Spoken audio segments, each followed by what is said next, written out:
Olá, sejam bem-vindos ao canal. Se é novo por aqui, já se inscreva. Deixe seu like, compartilhe essa mensagem e deixe seu comentário. Com isso, você estará me ajudando a produzir mais vídeos como esses. Hoje iremos explorar duas histórias que refletem o glorioso perdão de Deus para nós. Por que Davi foi chamado de homem segundo o coração de Deus? Você pode se perguntar por que Davi era tão importante para Deus? O que dizia além de outras figuras da Bíblia? Fique até o final para pegar todos os detalhes. A história de Davi começa de uma maneira simples. Ele era o filho mais novo de Jessé, apenas um jovem pastor de ovelhas em Belém naquela época. Ser pastor de ovelhas não era um trabalho muito importante. Significava principalmente ficar muito tempo sozinho, cuidando de ovelhas. Mas durante esses tempos de silêncio, Davi construiu uma conexão realmente profunda com Deus. Agora, o que fez Davi se destacar? Naquela época que o rei Saul estava governando Israel. Mas havia desobedecido a Deus, a Bíblia diz em 1 Samuel 13:14. Mas agora seu reino não continuará. O Senhor buscou um homem segundo o seu coração. Isto é, onde Davi entra em cena, então você pode imaginar que Davi não nasceu exatamente na realeza. Ele começou como um menino pastor cuidando de um rebanho de ovelhas nos campos. Mas é aqui que fica interessante. Enquanto o rei Saul estava governando, o profeta Samuel apareceu na casa de Davi e ungiu o jovem Davi como futuro rei. Você pode imaginar que um dia você está cuidando de ovelhas e no outro será rei? Agora os israelitas naquela época estavam passando por momentos difíceis com seus vizinhos, os filisteus. O grande momento veio quando este gigante guerreiro filisteu, chamado Golias, começou a zombar dos israelitas, dizendo: "Por que saíram para combater? Eu sou filisteu e vocês são servos de Saul. Escolham um homem para descer e lutar comigo. Hoje desafio o exército de Israel. Se ele me vencer, seremos seus servos. Mas se eu ganhar, vocês nos servirão." Todos estavam com medo, menos Davi. Apesar de ser jovem, Davi se aproxima e diz: "Você vem contra mim com espada, com lança e com dardo, mas eu vou contra você em nome do Senhor dos Exércitos, o Deus dos exércitos de Israel, a quem você desafiou." O que havia de tão especial em Davi? Então, mesmo antes de se tornar um rei, para começar, não era sua força física ou seu estado social quando o profeta Samuel foi ungir um dos filhos de Jessé como o próximo rei. Davi foi inicialmente esquecido. Ele era apenas o jovem pastor, não a primeira escolha aos olhos humanos. Deus disse a Samuel: "Não olhe para sua aparência ou para a altura de sua estatura, pois o Senhor não vê como o homem vê. O homem olha para a aparência externa, mas o Senhor olha para o interior." O que estava no coração de Davi? Davi tinha uma profunda fé e confiança em Deus, um nítido contraste com a desobediência de Saul. Em 1 Samuel 17:37, "O Senhor, que me livrou da pata do leão e da pata do urso, me livrará das mãos deste filisteu." Não foi arrogância, era fé. Agora, sobre arrependimento, muitos homens na Bíblia foram rápidos em se arrepender. Mas o que tornou Davi diferente não é apenas que Davi se arrependeu, é como ele se arrependeu.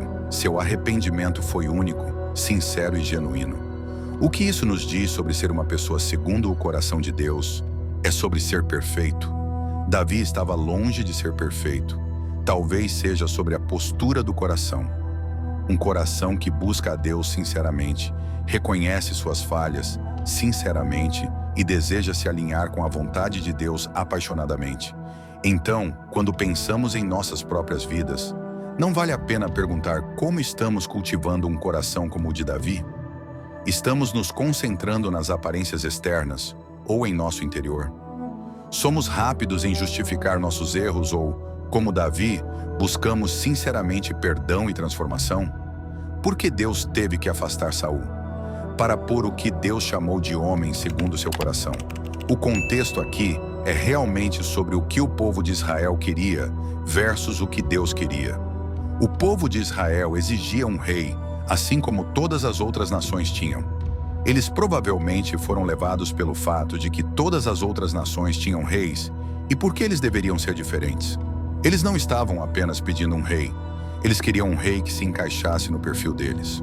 O caso de Davi com Betseba, Davi viu uma mulher casada, tomando banho e se sente atraído. Ele não para por aí, ele dorme com ela e ela engravida.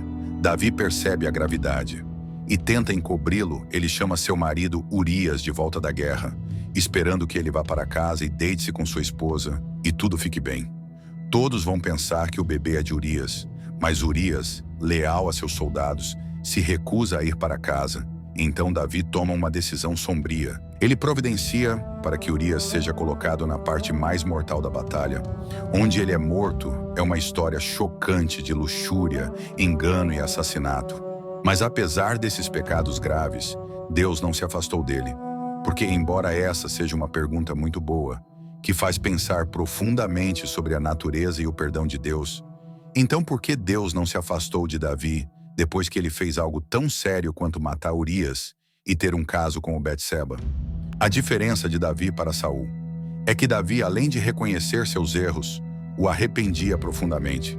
Já Saul dava desculpas. O primeiro episódio está registrado nas Escrituras, em 1 Samuel, capítulo 15. Saul recebe uma ordem de Deus para destruir todos os amalequitas, mas ele poupa o rei Agag e o melhor das ovelhas e bois. Quando o profeta Samuel pergunta se ele seguiu a missão, ele diz que sim, seguiu as instruções, quando na verdade não tinha seguido. O outro está registrado em 1 Samuel 12:15. Saul desobedeceu a uma ordem do profeta Samuel, que era esperar para oferecer um sacrifício a Deus. O rei de Israel tomou a iniciativa própria e apresentou o sacrifício para acalmar os soldados, que estavam desesperados com a guerra e pressionavam Saul por um posicionamento.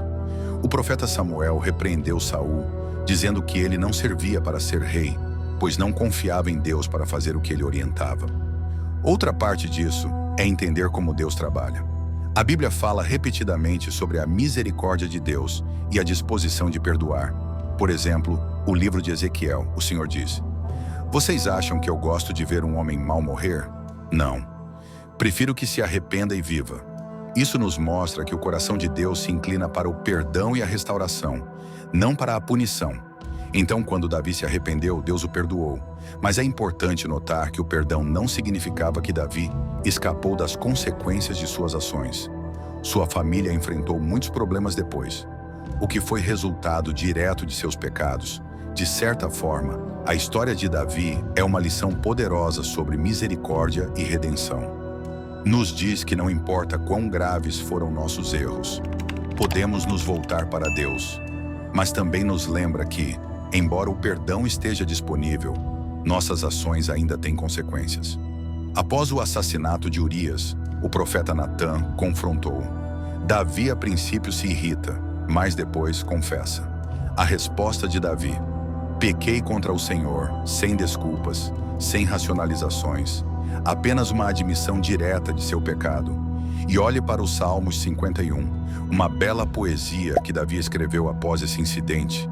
Ele não apenas pediu perdão, ele implorou por um coração limpo e um espírito renovado.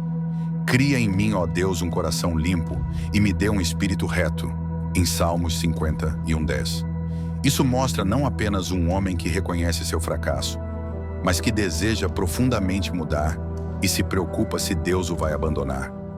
Quando ele diz: "Senhor, não retires de mim o teu espírito." Davi se voltou para Deus com um coração verdadeiramente arrependido. E isso é uma coisa incrível sobre o caráter de Deus, sua prontidão para perdoar quando chegamos a Ele com arrependimento verdadeiro. Outra história fascinante que demonstra o perdão de Deus é a história do rei Manassés. Manassés fez o que era mal aos olhos de Deus, praticando idolatria em larga escala. Ele trouxe imagens de falsos deuses para o templo de Jerusalém, construiu altares a deuses pagãos, até mesmo sacrificou seus próprios filhos no fogo e praticou feitiçaria. Ele também derramou muito sangue inocente, perseguindo aqueles que permaneciam fiéis ao Deus de Israel. Um deles foi o profeta Isaías, que foi assassinado por ele. Por causa de seus pecados, Deus permitiu que os assírios invadissem Judá e capturassem Manassés. Ele foi levado prisioneiro para a Babilônia, com ganchos e correntes, sofrendo humilhação e aflição. Durante seu cativeiro, Manassés se arrependeu de seus pecados. Em 2 Crônicas 33, diz que ele implorou ao Senhor Deus e humilhou-se profundamente diante do Deus de seu pai. Ele orou com sinceridade e pediu misericórdia. Deus ouviu a oração de Manassés e, em sua misericórdia, permitiu que ele fosse restaurado ao trono em Jerusalém, concedendo uma segunda chance. Esse perdão é outra demonstração da graça divina no Antigo Testamento. Após seu retorno, Manassés mudou seu comportamento. Ele removeu os ídolos e altares pagãos, restaurou o altar do Senhor e incentivou o povo a adorar ao Deus de Israel. Embora seu reinado não tenha sido totalmente reformado, ele demonstrou arrependimento verdadeiro. Então, meu irmão, minha irmã, não importa o quão grave foram os erros que você cometeu no passado, se você se arrepender genuinamente, Deus te perdoará e jogará no mar de esquecimento. Ele te dará uma nova chance de recomeço. A Bíblia diz: eis que as coisas velhas se passaram e tudo se fez novo. Acredite nisso. Obrigado por assistir. Não se esqueça de inscrever no canal, deixar seu like e seu comentário. Fiquem todos com Deus e até a próxima.